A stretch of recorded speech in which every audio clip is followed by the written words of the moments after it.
पाकिस्तान की जनता सोच रही है आगे अपनी आजादी के लिए। रिपोर्ट देखिए और समझिए।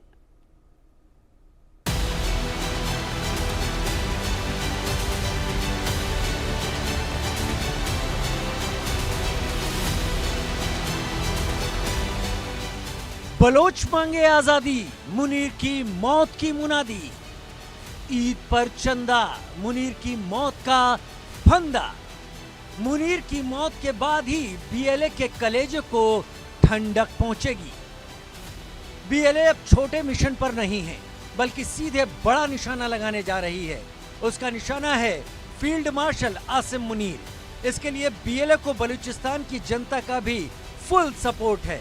ऐसे वीडियो सामने आ रहे हैं जिनमें दिखा कि बलोच जनता बीएलए, बीएलएफ और तमाम लड़ाकों को चंदा दे रही है ताकि बलोच अपनी आजादी की लड़ाई और अच्छे से लड़ सकें।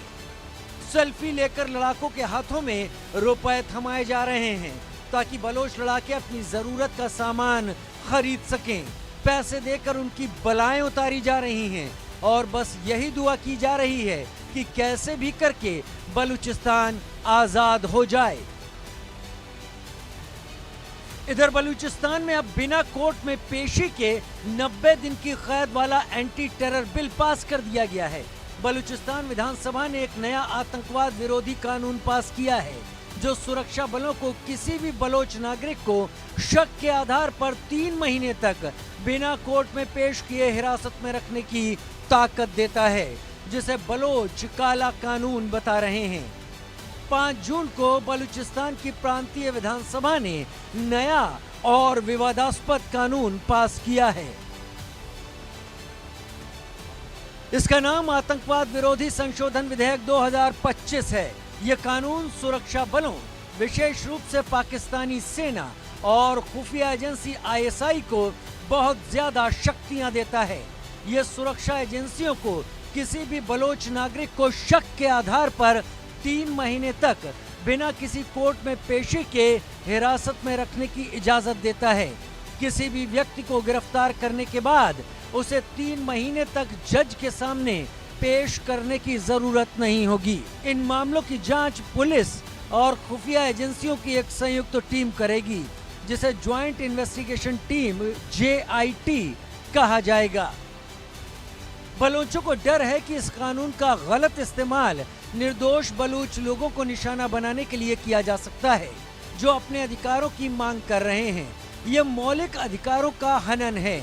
किसी भी व्यक्ति को बिना कारण बताए लंबे समय तक हिरासत में रखना गैर कानूनी है और मानवाधिकारों के खिलाफ है। इस सब के बीच बलूचिस्तान में विकास परियोजनाओं में कटौती कर दी गई है।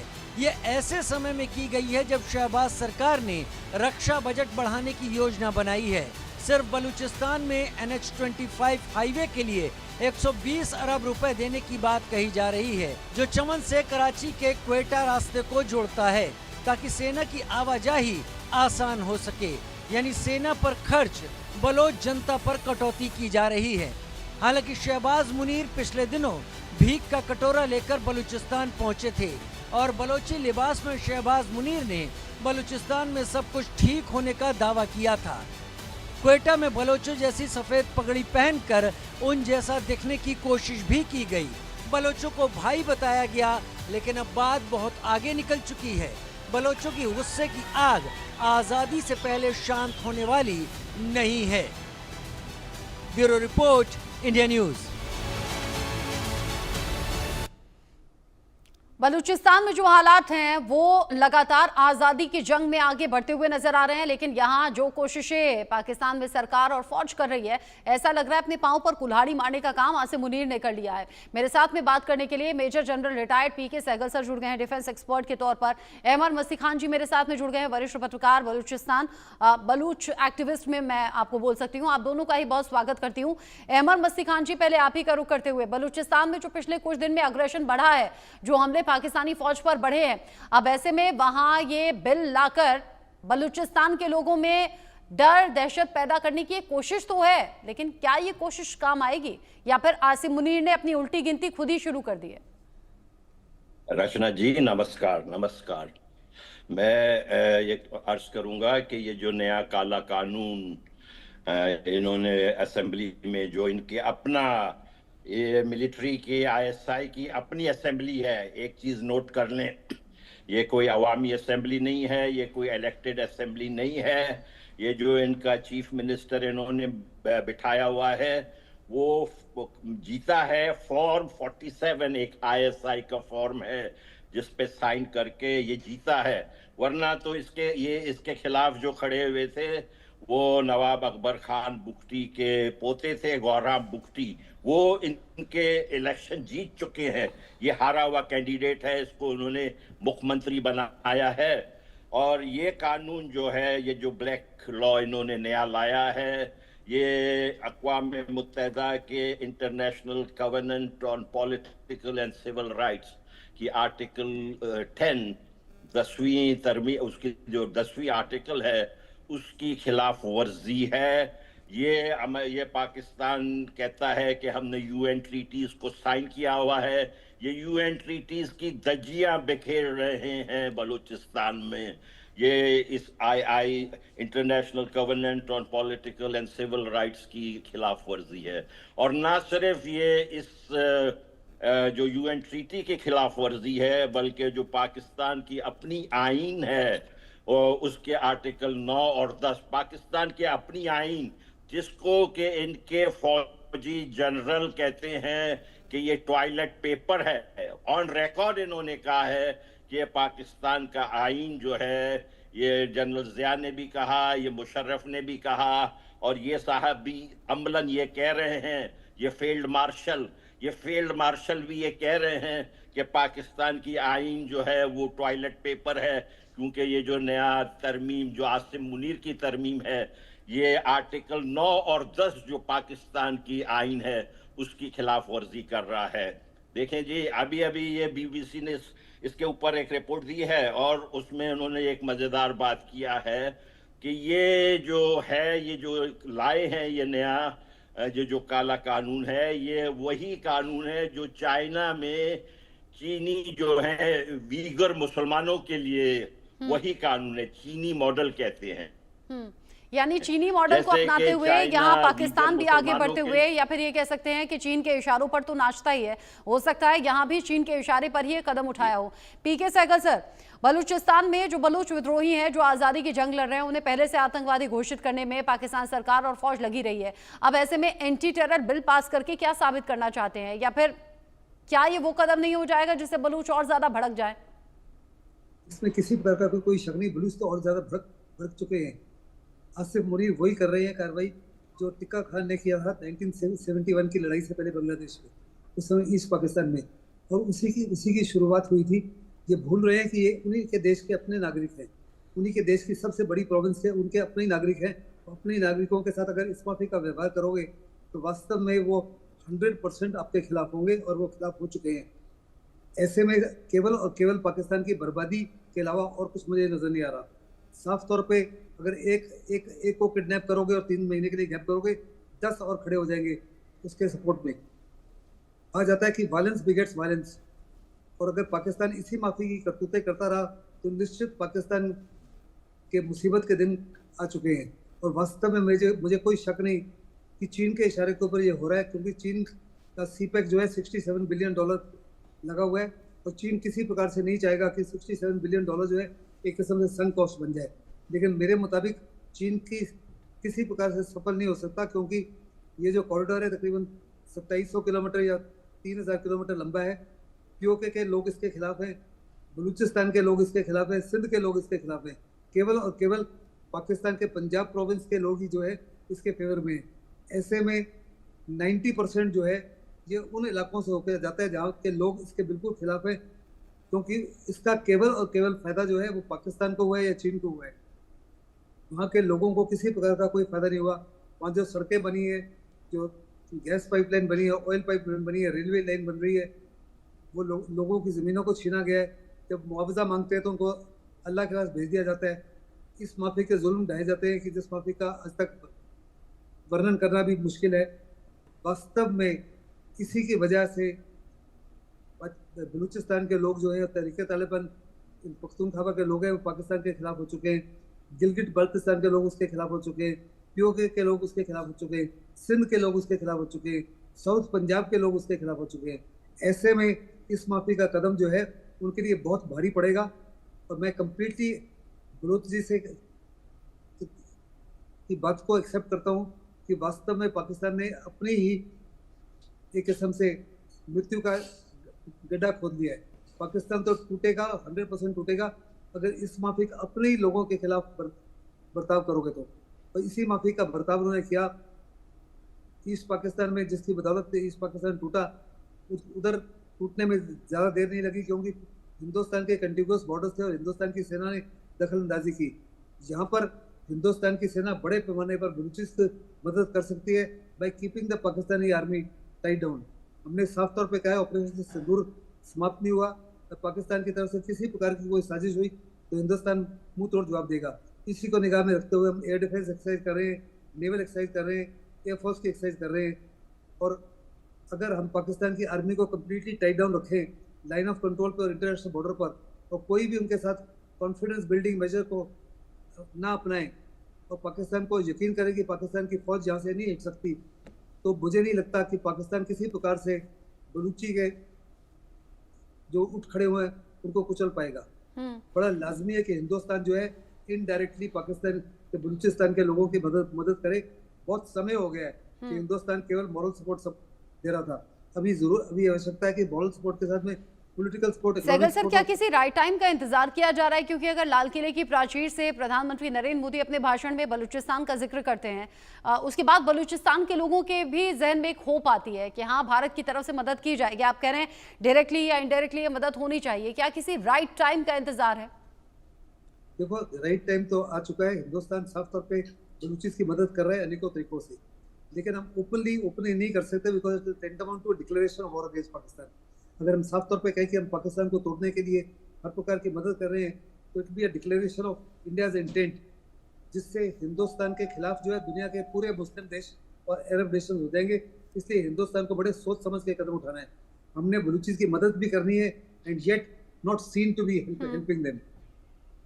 ठीक है, बैक टू यू। आप रहिए मेरे साथ में। नया कानून जो है वो क्या बलूचिस्तान के लोगों की मुश्किलें बढ़ाने वाला है, या फिर यहाँ पाकिस्तान सरकार या फौज ने अपनी मुश्किलें बढ़ा ली हैं? ये सवाल तमाम बने हुए हैं और पहले से ही ये कोशिश थी कि बलूचिस्तान में जो बलूच विद्रोही हैं वो उन्हें आतंकवादी की श्रेणी में रखा जाए, और अब एंटी टेरर बिल पास करके कुछ ऐसी ही कोशिश अंजाम देने की तैयारी है। लेकिन इसका असर क्या होगा, रिपोर्ट देखते हैं, फिर अहमद मस्ती खान जी का रुख करेंगे।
कमेटी का कहना है कि इस कानून से बलूचिस्तान बन जाएगा एक कानूनी डिटेंशन जोन।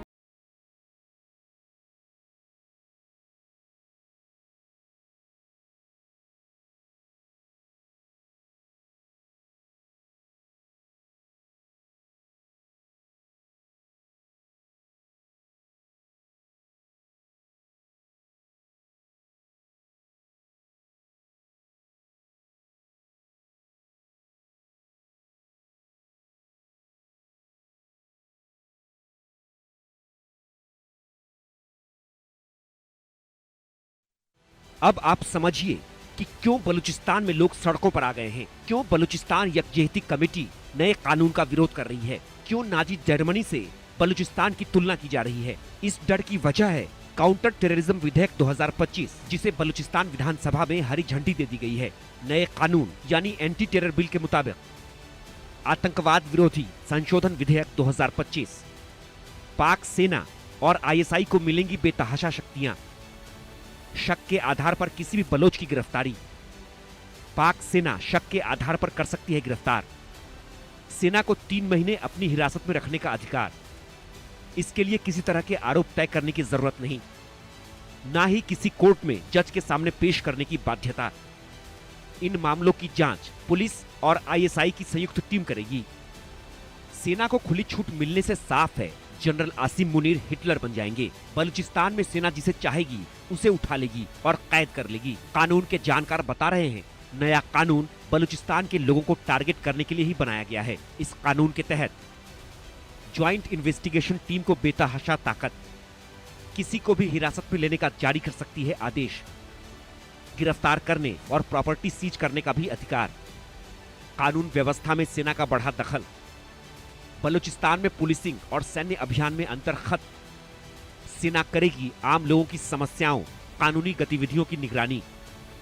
नए कानून के बाद भले ही जनरल आसिम मुनीर हिटलर बन जाएं, आजादी के लिए संघर्ष कर रहे बलूचों पर और कहर बरपाएं, सरकार का विरोध करने पर आम लोगों पर सितम ढाएं। पाकिस्तान अपनी ही आवाम पर जितने जुल्म ढाएगा, बलूचिस्तान में आजादी की आग उतनी ही तेजी से धधकेगी। बलोच विद्रोहियों का इरादा और मजबूत होगा, क्योंकि बलोचों ने ठान लिया है कि अब पाकिस्तान के हाथों बलूचिस्तान को और लूटने नहीं देंगे। बलोचों ने कसम खा ली है कि पाकिस्तान से आजादी लेकर ही रहेंगे, फिर कीमत कुछ भी क्यों न चुकानी पड़े।